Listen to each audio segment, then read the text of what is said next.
Welcome to the last of the cache lectures. In the previous lectures, we went over why caches even exist and different designs that we can have to make them more efficient and working with different trade-offs.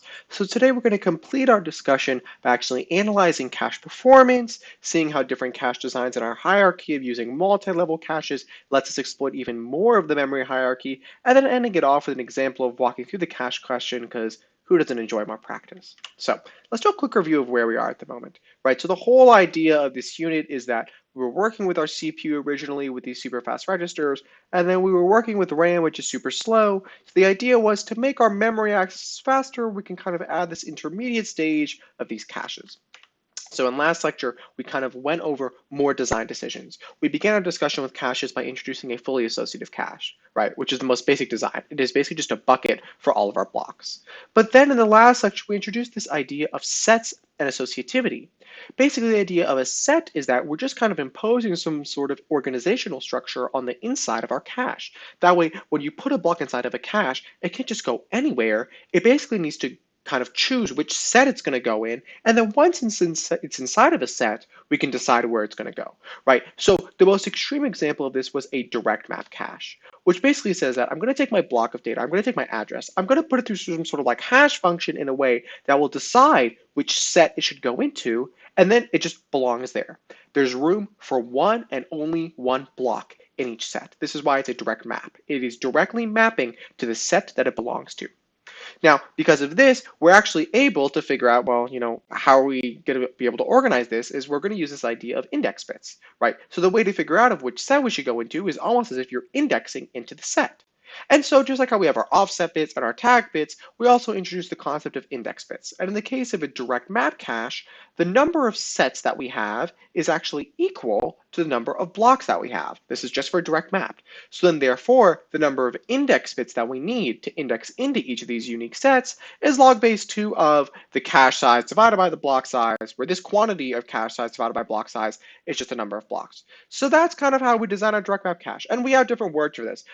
Set is the name of kind of the organizational structure, and we usually say that the number of blocks that could fit within our set is the number of ways that exist, right? So in the case of a direct map cache, it is also known as a one-way set associative cache, because once you've reached the set, there's only one way and only one way to put the block in.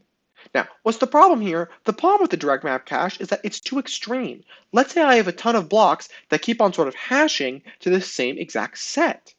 Okay, then what's going to happen? They're just going to keep on evicting each other from the same set. Even though I have the rest of the cache open, the fact that they just keep going to the same set means that they're going to constantly evict each other. So on one end, we have this one extreme of having all these evictions from a direct map cache, but on the opposite end, we have our fully associative cache, which had too much freedom and too much organization. So therefore, we introduced this sort of middle ground of an n-way set associative cache, which said that essentially within each set, allow for n blocks within each set, and so n ways within each set, which made our lives a lot easier. So now when you feed in a memory address, right, you basically hash it, it figures out which set it should go inside, and then once you have a set, you have a couple ways that you could actually go inside. In this case of the two-way set associative, you could either put it in one way, in the kind of left block, or in the right way, in like the right block or slot. Right? So we give ourselves more freedom. So now I don't always need to be evicting immediately when I have two blocks that are going into the same set. There might actually be room for multiple sets. And so now we're actually able to generalize my number of index bits formula a little bit more, right? Because the number of index bits should be equal to the number of sets that I have. And the number of sets that I have is cache size divided by block size, normally for a direct map cache, but when I have an n-way set associative cache, I need to divide that quantity by a factor of n, and then take the log base 2 of that as well. So this is kind of our updated formula where n is the number of ways that I couldn't put a block into a set. So that was nice, right? So now we kind of have this flexibility of, depending on what we want with our cache, I'm able to control the associativity and the ways that I can actually go inside of my cache, which is nice. And so how is this all accomplished? Via, the TIO breakdown. This is how this was actually done. So we feed in our address, and our address gets broken up into the offset, index, and tag bits. So our offset bits are exactly what we saw, in the first cache lecture, right? They're first of all based off of just the block size, which is a fixed quantity, and they allow us to sort of kind of extract the bytes or half words or words that I want out of a block that I get. Now, the index bits, which was introduced last time, is what actually allows us to index into the appropriate set that I care about.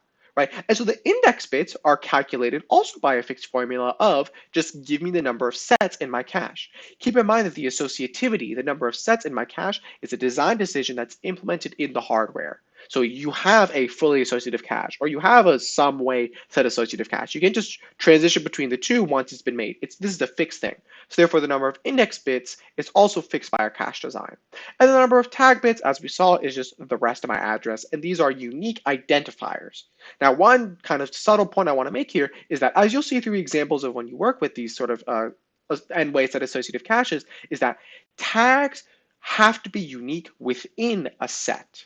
However, they do not have to be unique across sets. I'm not going to delve into this right now because I think this point is best illustrated when you actually go through an example, but I want you to keep that in mind. The last thing I want to say in terms of associativity and things like that is that now we have a way of generalizing everything, right? If a direct map cache is a one-way set associative cache, there's only one way you could put a block into a set. We have our n-way set associative caches. And then for a fully associative cache, I've just kind of an all-way set associative cache, right? Because I fit all of my blocks into one set. Right, so now we can kind of fit all of our design models into this one general framework, which is nice. And so, here's a nice way of visualizing it. I'm a big fan of these diagrams because they kind of put things together and bring the abstract down to a physical level. So here we have a two-way set associative cache, right? So what's happening is that now we have a TIO breakdown, tag, index, and offset. So what the index does is it first goes into our cache, and then it figures out which set are we looking into. And in this case, we're looking into like the third set in a way, right? This row right here. So since this is two ways, we have two ways to put our block, either here on the left or here on the right. Right? This also kind of looks like two copies of a cache, right? Which in a way is an alternate kind of perspective of a multi-way set associative cache. It's just that you have like multiple copies of the same cache. So look, we go inside of the set that we care about, and then we do this equality check on all the tags, right? And you see if the tags are equal. So if the tags are equal and the val bit is true, then we have a hit, right? And so if it hits in any of our ways, in any of these, then I have a hit, which is why I have the OR gate. And then once I know which actually tag is referring to the block that I care about, I'm able to actually extract it. It gets fed into this mux, and then I use my offset bits to extract the data word or bytes that I want out of that mux. Again, cool design, right? Hopefully this kind of illustrates the way that these n-way, in this case, two-way set associative caches actually look in hardware. I want to end this kind of by offering an alternate perspective because I think associativity and sets and ways kind of confuse people. So I'm going to try to kind of introduce this via the lens of maybe a data structure that you're more familiar with, a hash table. So let's actually kind of walk through how a hash table works. For those of you who are new data structures class, hopefully this should be a review. If not, it's okay if you don't understand this. This is just supposed to try to illustrate maybe another angle on how caches work. So I have my data, okay? And then I feed it into a hash function, which is kind of black box right now, okay? Then when I get the hash of, my data, that allows me to find the index of the array that I care about. So in this case, let's just say my data is going to hash to kind of like this one index. And then that index is going to correspond to a bucket of all of these data entries. Now, how this bucket is kind of designed is by design decision. I'll just go with the way that it's taught here at Berkeley, is that we use this sort of external chaining model of like a linked list to each of these. Right, so I have my data, I hash it, my hash allows me to index into my array, and then my array corresponds to all these buckets of data, right? And so as I look through each of these, the way that I compare, is the data that I'm looking for in there, right? In case you want to read from your hash table, for example, all you have to do is compare the hash of what you got into sort of the hash here, because we store these key value pairs of hash and value. Right, which is nice. That's just kind of how a generic hash table works. There are a lot of parallels between this and our cache. So let's see how it's going to work, right? I have my data. Instead of a hash function, though, it's going to go into the TIO breakdown, okay? So the address, so instead of actually me taking the data itself, my data this time is an address. The address is going to go into the TIO breakdown. The TIO breakdown is going to take the index bits to figure out which set it should go into, right? It's almost exactly like the array we were looking at earlier for our hash table. It's going to figure out which set it should go into. And then once it's in the set, I can look at all the different ways, right? All the different blocks that are in there. So each of these represents one set inside of our cache, and then what it corresponds to is just kind of like a bucket in a way, almost, of kind of a portion of all of our data that's held inside of our cache. Now, the one caveat that's different is that, in a linked list, we have to kind of go by each of them one at a time and check them all. Technically, in a cache, as we saw, you can actually look and do all your tag comparisons in parallel. I just feel like that's worth mentioning, though that does take more time the larger that the more ways you have, like in a fully associative cache, that actually takes longer for reasons I'll explain later today. But I just wanted to mention that as a caveat, right? So this, right, it has a very similar kind of representation with the hash table. It's a similar thing, right? We take something about our data, we use it to kind of index and figure out where I should go in my organizational structure. And then once I'm there, I'm able to actually look at the data that's being held in that kind of compartment and find the data that I want. And instead of comparing my hash, I use another pair of bits, the tag bits, and then once I have the tag bits, I can extract the block or the value that I care about.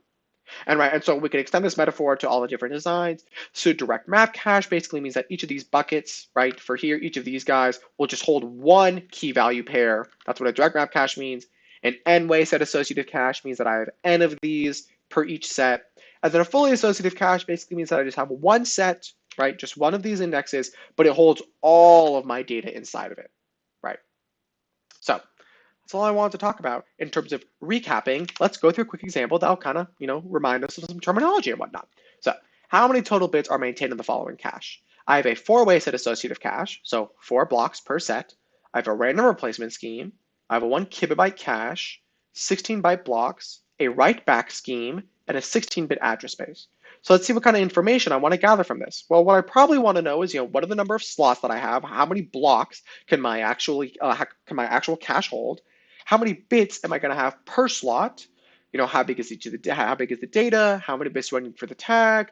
How many bits do I need for the valid bit? And then as we see here, since we have a write back policy, I need a dirty bit to keep track of, oh, is this block dirty that it needs to get written back to when it's evicted or not? So we have to keep track of that as well. So let's go through these one at a time, right? So the answer is A, just, for your own information. So the number of slots, the number of blocks in our cache are, well, just divide the cache size divided by the block size, right? So 1 kilobyte is 2 to the 10, 16 bytes is 2 to the 4, so 2 to the 10 divided by 2 to the 4. So I have 2 to the 6 slots. I have 64 blocks in my cache. Now, since this is a four-way set associative, I want to remind you that just because there's 64 kind of blocks or slots doesn't mean that there's 64 sets, okay? That number is different. We will get to that soon. Okay, for each of these slots, I need a valid bit and a dirty bit, right? For each block, I need to know if it's a valid block or a dirty block. And then I have to figure out how much data is being held in each of these blocks, right? So I have 16 bytes per block times 8 bits per byte gives me 128 bits per block, and so 2 to the 7 thing, right? So now I'm kind of building it up, right? So that's where I get this 2 to the 7 from. That's where I get the 2 to the 1 from is the valid and dirty. And then I have my 2 to the 6 slots up there, which is nice. And so lastly, we're going to have to see where this 2 to the 3 comes from. So remember, maybe take a little second here to remind yourself, what else do we need to actually hold in our cache? It's actually our tag bits, right? Because we need to do that tag comparison.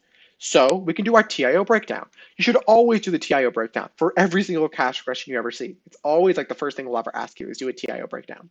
So the easiest one is obviously the offset, right? Offset is just log base 2 of the block size. So I get 4 from there. My index, remember, is the number of sets. So the number of sets here is I have 64 slots. I have 64 blocks. I need to divide those by 4 ways. Remember, this is all this is saying is that there needs to be 4 blocks per set. So 64 blocks divided by 4 blocks gives me 2 to the 4 sets, right? Gives me 16 sets, which is nice. So it's a 4-way set associative cache, but there's 16 sets, okay? There's subtle nuances to this. The more you practice these, the more you'll understand the differences between ways, sets, cache size, block size, things like this. Right, so I have 4 index bits, which is nice. And so lastly, we're able to compute how many tag bits I need, right? So I have 16 total coming from the 16-bit address space, minus the 4 of my offset, minus 4 of the index, gives me 8 bits left for my tag, which is 2 to the 3.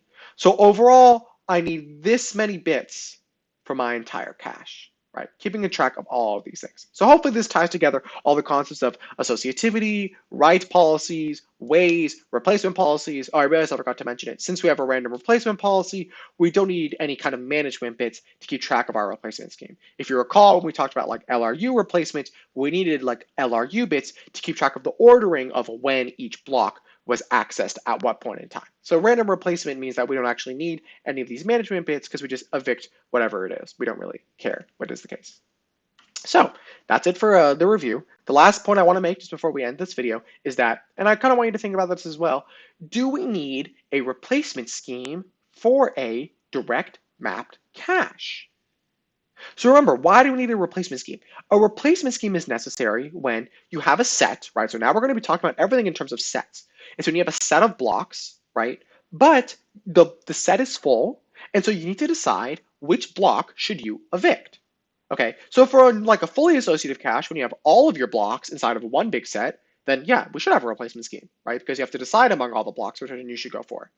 In a four-way set associative cache like this, or any general n-way set associative cache, usually we do, right? Because in this case, if we have four blocks, we need to choose which of the four I need to evict to make room for the new one.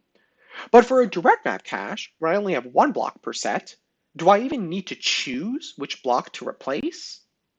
No, I don't. So therefore, for a direct map cache, a replacement policy is totally pointless and not necessary.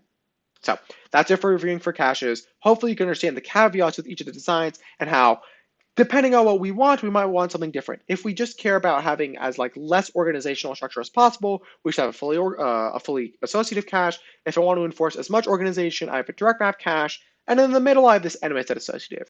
And so for the rest of today's lecture, we're going to analyze in more depth how different design decisions of write policies, associativity, block size, cache size, things like all of this will actually affect our cache performance. And depending on how your code is behaving, which cache design will actually give you the most optimal memory access times.